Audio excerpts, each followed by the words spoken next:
Mirë, doktori popullor Keidi rikthehet në aksion. Sot do flasim për viruset, në një mënyrë që s'ju ka trajtuar kush tjetër, me që do na plasën e virusi mos së shpejti. Për t'ia nisë ka më interesantja, kush nga ju e di origjinën e fjalës virus, nga vjen dhe si përkthehet literalisht? Vjen nga gjuha latinishte, edhe literalisht përkthehet helm.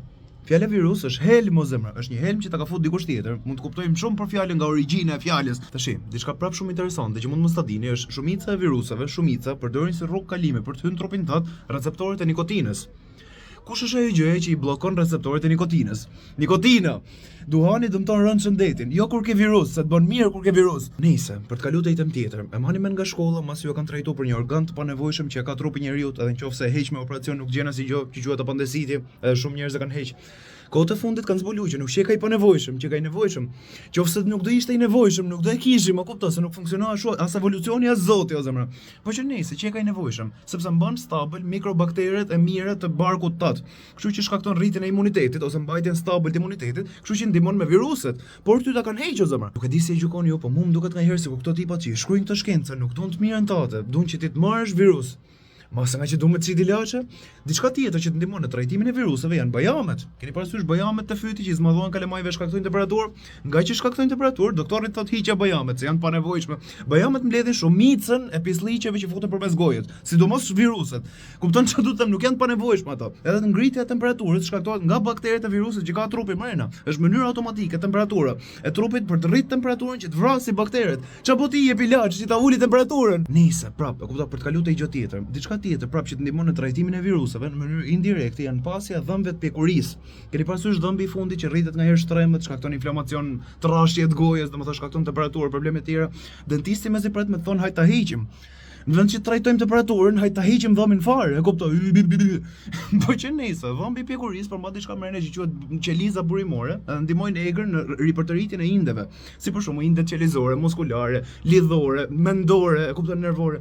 Gjitha indet o zemra. Kështu që heqja e dhëmbit pjekurisë shkakton ulje të sistemit imunitar. Kështu që ti bësh më i dobët ndaj viruseve. Duhet i kesh dhëmbët o zemra. Gjithë këto shembuj që ju thash, se ju thash një 4-5 shembuj. Gjithë këto janë gjëra që me siguri ti kanë thonë me i trajtuar që kur ke qenë i vogël, me i rregullu, e kupton? Si për shembull hiqja bajamet, se shkaktojnë gjëra të tjera, se i ka bë Zoti kot, e kupton? Hiqja apendicitin, hiqja dhëmbët.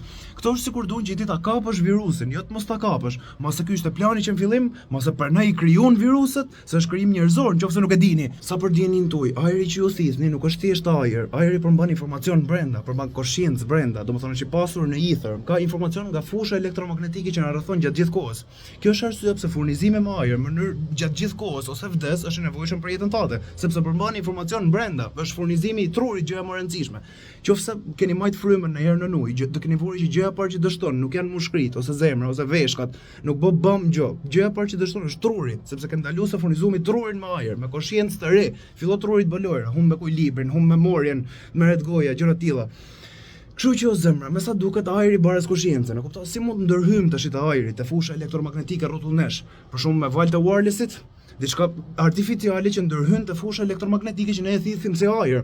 Viruset përmes ajrit shpërndajnë, e kupton? Kështu që si mendoni ju, nga kjo tash mund ndërtohet një teori nga hiçi që mos e valë të wirelessit ose valët artificiale që ndërhyn në ajrin natyral që ke ti rrotull ndërhyn dhe në qenien tate, sepse ka ndërhyrë në ajrin që thith ti.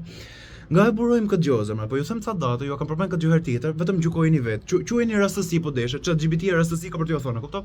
Në vitin 2019 janë shpërndar për herë të parë valët 5G. Në vitin 2019 ka ndodhur dhe Covidi, që është virus. Në vitin 2009 janë shpërndar për herë të parë valët 4G. Ka ndodhur H1N1, që është gripi i derrave, që është virus. Në vitin 1998 janë shpërndar për herë të parë valët 3G. Në një njëjtin vit është shpërndar, domethënë në mas, një gjë që quhet influenca ose gripi stinor, domethënë është ka pas një shpërthim në mas dhe vdekje në mas. Në të njëjtin vit me 3G. Në vitin 1991 është shpërndar për herë të parë interneti 2G dhe ka pas një shpërndarje në mas të kolerës.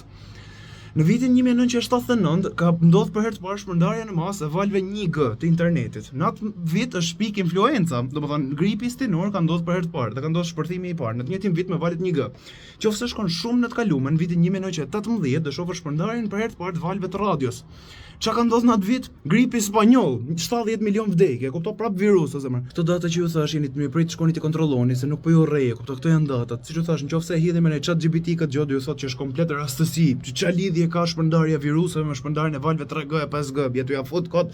Ndryshojnë vetë frekuencën në cilën vibron ajri rrotullues, ndryshon informacionin që përmban ajri, edhe ju me atë ajër furnizoheni, ndryshon sistemin tuaj imunitar. Edhe pastaj ju thon ka evolu virusi i stinëve. Këtë vit e kena me më shumë koll edhe me më shumë hund. Pse sa ashtu e manipulove në laborator o zemra? Ju jeni të lirë të besoni çfarë doni, se mas është çike vështirë për ta perceptuar që mas viruset janë krijim njerëzor, edhe mas për ne i krijuan që pastaj t'ju shesin vaksinën, t'ju kontrollojnë përmes vaksinës. Zakonisht vaksinojmë qenët o zemra, kaq di më ju thon. Po nëse doni një zgjedhje natyrale përveç vaksinës viruseve, do të sugjeroj diçka që quhet golden honey, mjalti i art. Domethënë do marrësh çik mjalt, do i fusësh brenda i çik pluhur gingeri, do marrësh një kushërir në ginger që quhet turmerik, hidhe i çik pluhur nga kjo, hidhe pastaj i çik piper të zi, edhe pastaj i çik kanellë zemra. Edhe përzi gjithë këtë bashkë edhe haje.